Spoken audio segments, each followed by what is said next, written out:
Bonjour, alors aujourd'hui je vous fais une information par le biais de cette merveilleuse vidéo avec le soleil couchant.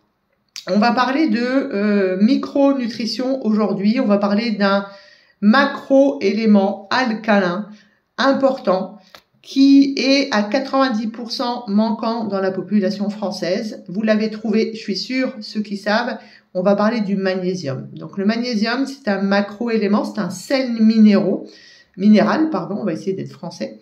Un sel minéral qui doit son nom, entre guillemets, à Magnésia, une ville en Grèce où justement on faisait l'extraction du magnésium.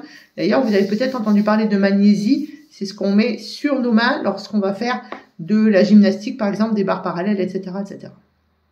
Alors, c'est l'élément qui est le plus présent dans la cellule après le potassium. 99% étant intracellulaire. 70% du magnésium va se trouver dans l'os, puisqu'on sait que les os, ce sont des réserves de sels minéraux.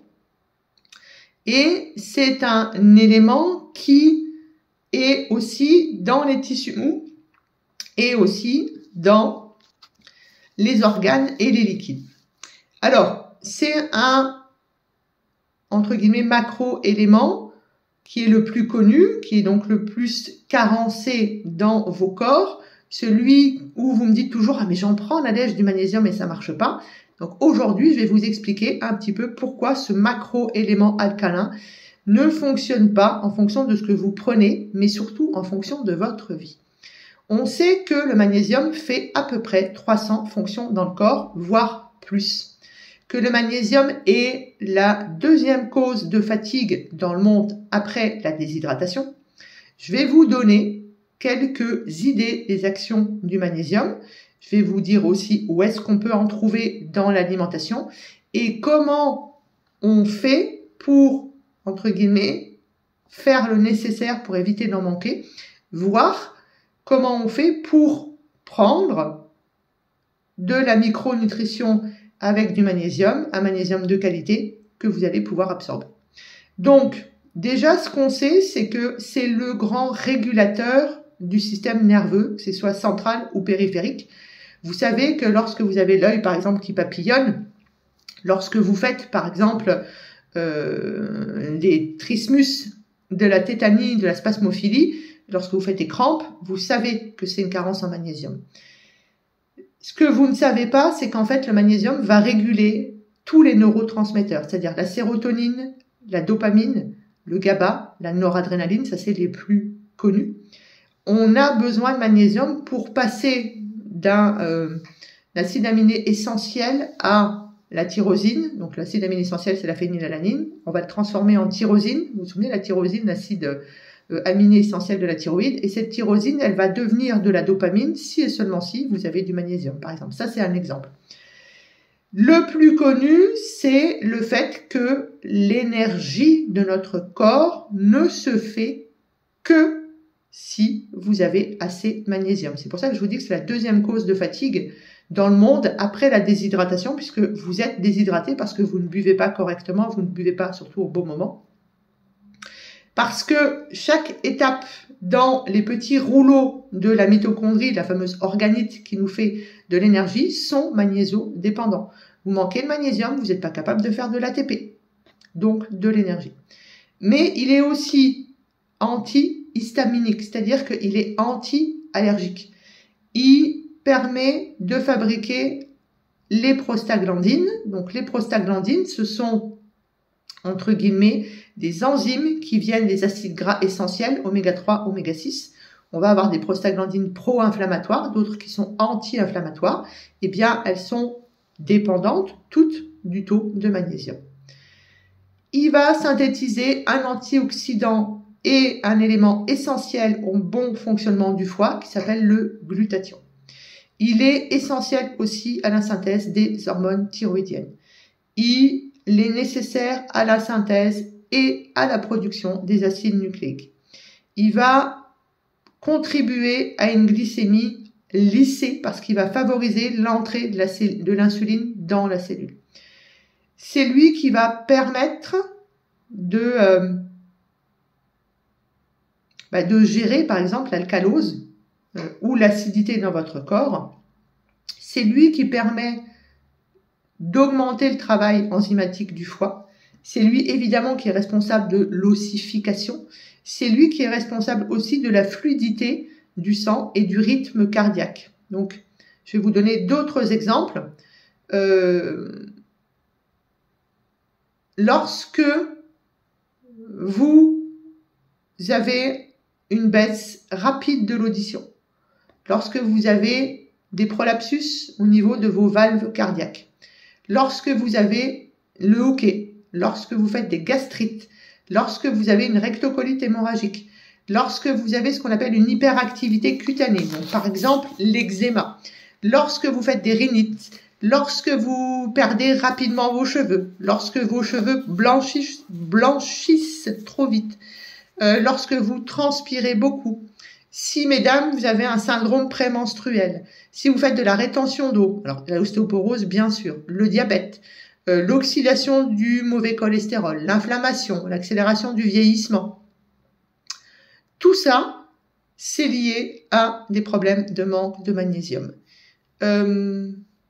Si vous mangez trop de produits laitiers de vache qui sont acides, si vous prenez du soda, si vous prenez des IPP, si vous avez une baisse de vision, je pense notamment à la cataracte, c'est une carence en magnésium, si vous avez des fourmillements, des tremblements, les crampes, je vous les ai déjà dit, si vous avez des tics, des contractures, des douleurs, on sait aujourd'hui, il y a énormément d'études qui ont été faites pour dire que le magnésium est un très grand analgésique. Si la tétanie, je vous l'ai dit, la boule dans la gorge, l'oppression respiratoire, celui qui est un peu moins connu mais qui commence à arriver, c'est le bruxisme. Les dents qui sont serrées et le fait d'user les dents la nuit. On vous fait mettre des gouttières. Le syndrome du canal carpien, c'est aussi une carence en magnésium. Les attaques de panique, les pseudo-vertiges qui ne sont pas liés à un problème de tension artérielle, les réveils nocturnes, la confusion mentale, les migraines. Qu'est-ce que je pourrais vous donner encore ? Le diabète, je vous l'ai dit. Okay. Donc, vous voyez, ça fait plein de signes. Mais les plus importants, les troubles du sommeil, la fatigue, les crampes, tous les problèmes de femmes, puisqu'il y a un rôle important entre la gestion des œstrogènes, l'équilibre œstrogène-progestérone par rapport au magnésium. Si vous manquez de magnésium, vous êtes en hyperœstrogénie relative. C'est logique. La fibromyalgie. La fibromyalgie, c'est un gros manque de magnésium. Qu'est-ce qui va augmenter la perte de magnésium? L'alcool. Ça, je pense que vous devriez le savoir. Les régimes, bien sûr. Le sport. Trop de sport, vous manquez de magnésium. La pilule, mesdames. Dès que vous prenez la pilule, vous manquez de magnésium. La grossesse aussi, évidemment. L'excès de café. Le manque d'antioxydants dans votre alimentation, plus vous avez de stress oxydatif, plus vous allez manquer de magnésium. Et le manque d'apport de taurine dans votre alimentation. Si vous prenez certains médicaments, je vous ai déjà cité les IPP, donc les inhibiteurs de la pompe à protons, mais si vous prenez des antibiotiques, si vous prenez des diurétiques, forcément vous êtes en carence de magnésium. Si vous ne mangez pas assez de végétaux non plus, puisqu'il y a beaucoup de magnésium dans les végétaux.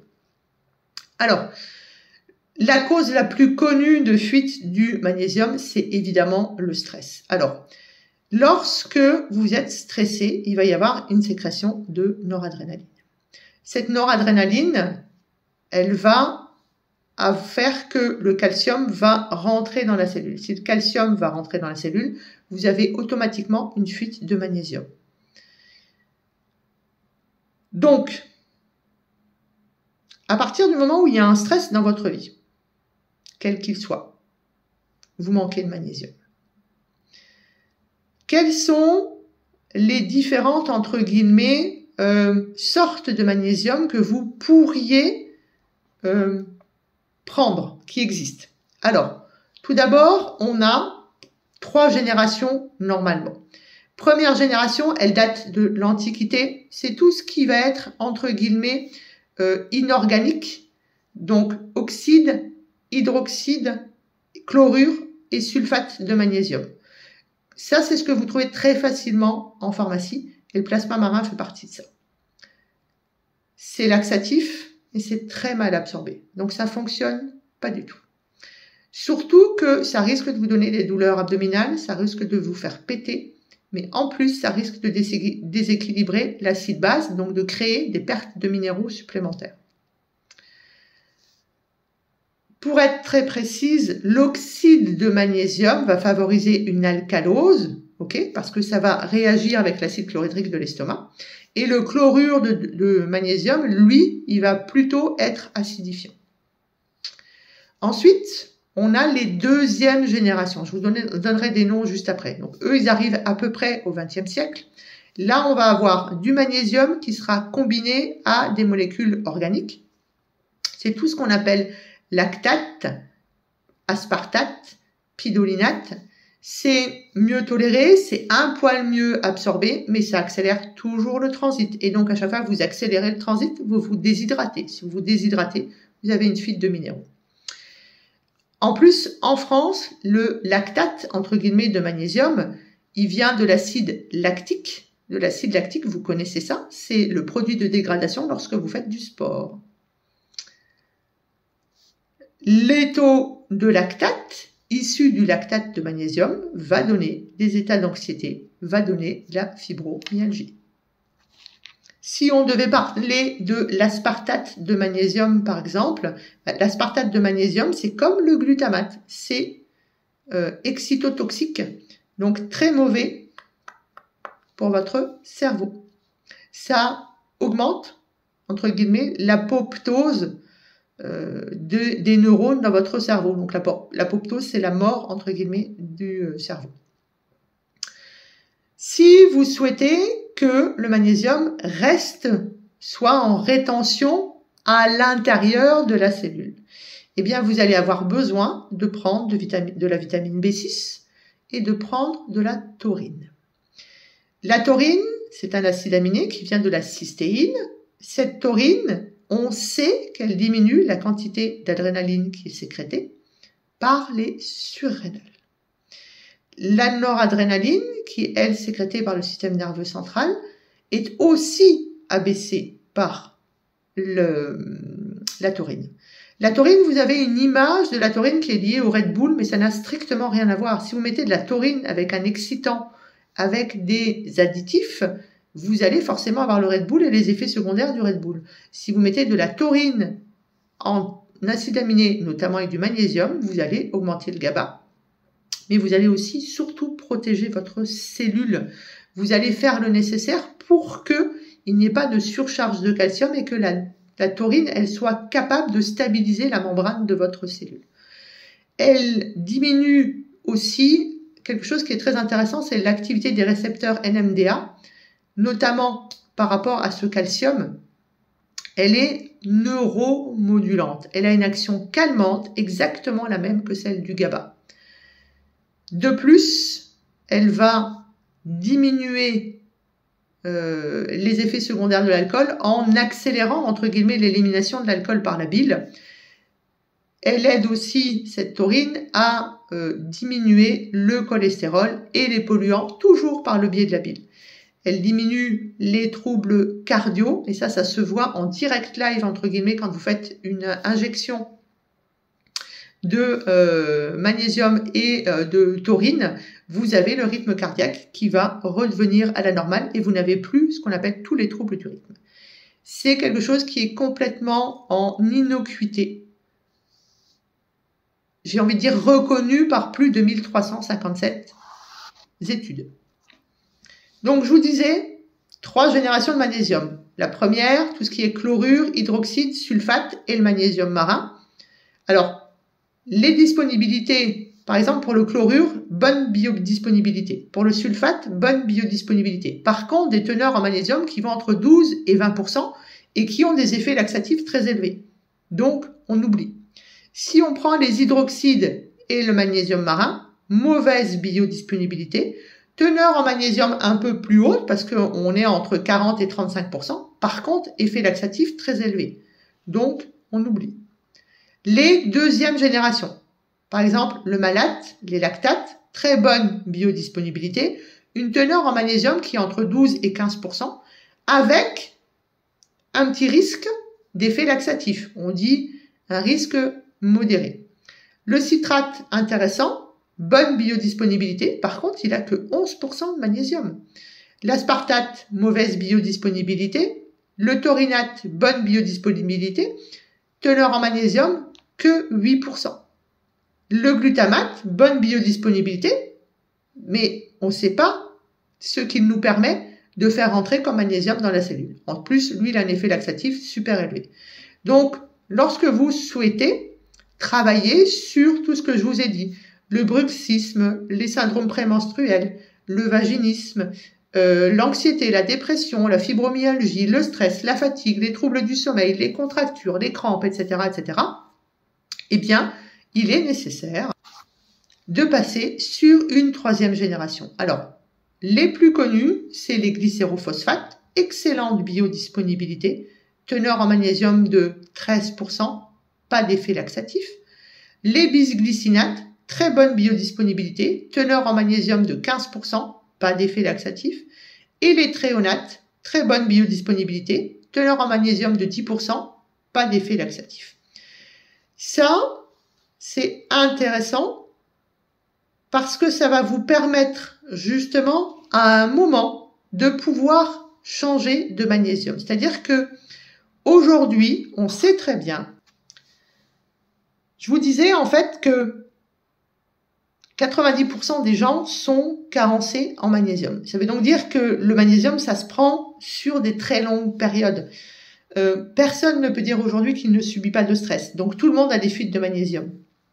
Ce qui veut dire que à partir du moment où vous allez avoir une rectocolite, un problème du thyroïde, un syndrome de Raynaud, lorsque vous êtes en hyperactivité chez l'enfant, notamment je pense à l'autisme aussi, si vous avez des acouphènes, si vous avez des migraines, si vous avez des problèmes digestifs, ce qu'on appelle des dyskinésies par exemple, vous avez, je pense aux grands sportifs aussi, vous avez un risque, en dehors de tous ceux qui sont stressés, voire en plus de votre stress, d'être en carence de magnésium.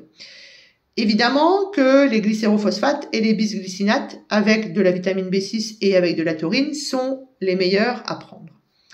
Mais on sait aujourd'hui que c'est intéressant, puisque on est presque, entre guillemets, en tout cas chez moi, micronutrition, obligé de prendre du magnésium, parce que ça arrange tous les problèmes, le magnésium. Vous avez entendu, c'est au moins 300 fonctions, et notamment celui de faire de l'énergie. Il va falloir prendre du magnésium sur du long cours. Pour prendre du magnésium sur du long cours, c'est intéressant de changer justement.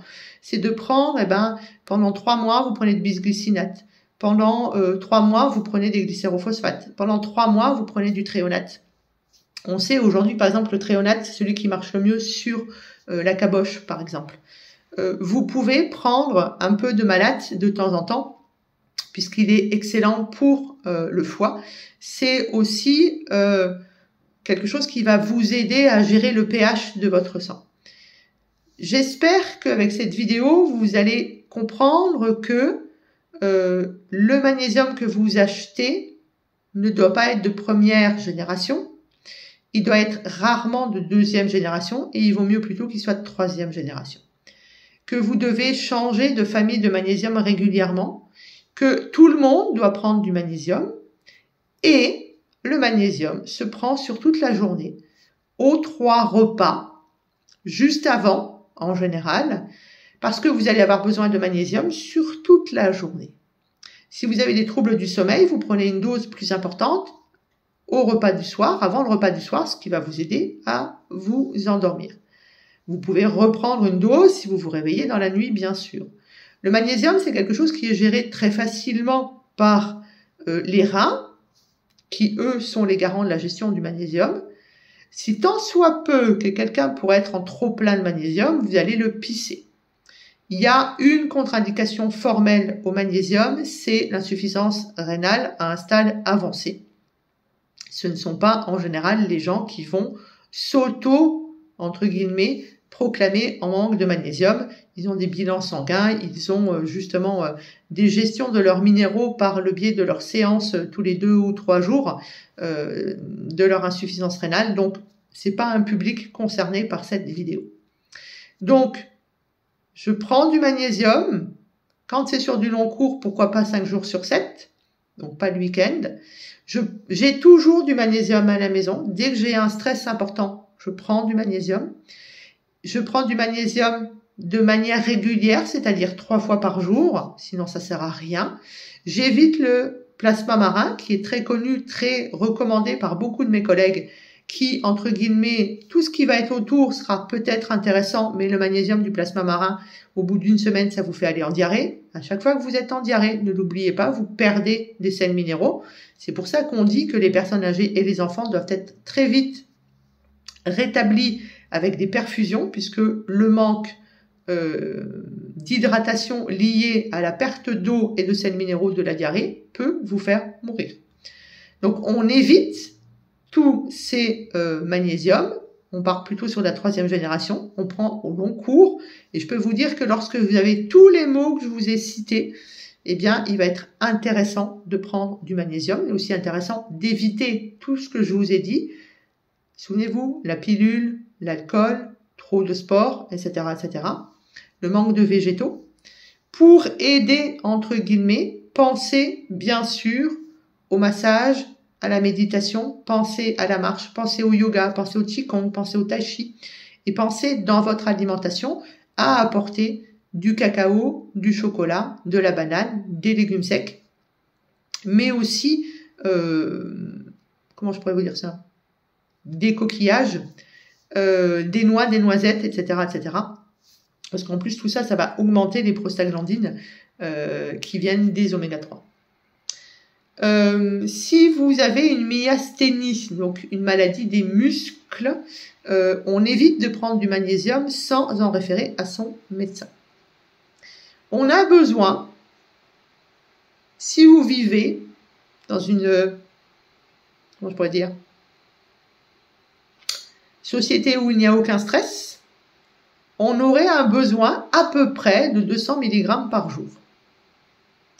Maintenant, vu que cette société-là des bisounours n'existe pas, on a des besoins qui peuvent monter à 600, 900, 1200 mg de magnésium. C'est pour ça qu'on l'appelle un macro-sel minéral. En tout cas, ce qu'il y a de sûr, c'est que à partir du moment où vous avez les mots que vous avez cités, et comme j'ai fini il y a quelque temps la formation sur le cycle, je pense notamment à toutes les femmes qui ont des syndromes d'hyperœstrogénie, vous allez avoir, vous, les femmes enceintes, les grands sportifs, des besoins en magnésium bien plus importants. En général, on dit on prend son poids multiplié par 6. Ça, c'est le besoin que vous avez de base. Il va falloir augmenter ça en fonction des maux que vous ressentez, en fonction de votre hygiène de vie. Qu'est-ce que vous mangez? Comment vous bougez? Comment vous dormez? Est-ce que vous avez des toxiques? Est-ce que vous êtes en carence de neurotransmetteurs, etc., etc. Donc, vous voyez, le magnésium, c'est quelque chose de très complexe, mais c'est pourtant celui dont on manque le plus. J'espère que vous avez appris, j'espère que vous avez compris ces histoires de 1re, 2e génération. J'espère que vous avez compris l'impact du stress et des stress en général sur votre fonctionnement du corps. Le magnésium agit quasiment, c'est presque comme l'hormone T3 sur toutes les cellules du corps, mais surtout dans plus de 300 cascades enzymatiques. Et la plus importante, c'est la gestion des neurotransmetteurs, les hormones, le foie, mais aussi et surtout la création d'énergie dans vos mitochondries. Pas de magnésium, pas d'énergie. Si vous avez besoin de conseils en micronutrition, n'hésitez pas, je suis là.